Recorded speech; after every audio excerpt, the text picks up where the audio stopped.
تجهيز قذائف الهاون ليتم بعون الله تعالى دق تل الشيخ حديد الذي يقوم بقصف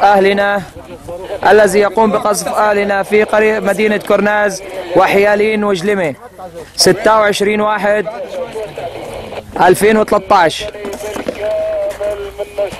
تجهيز قذائف الهاون من قبل تجمع كتائب وألوية شهداء سوريا بالمنطقة الوسطى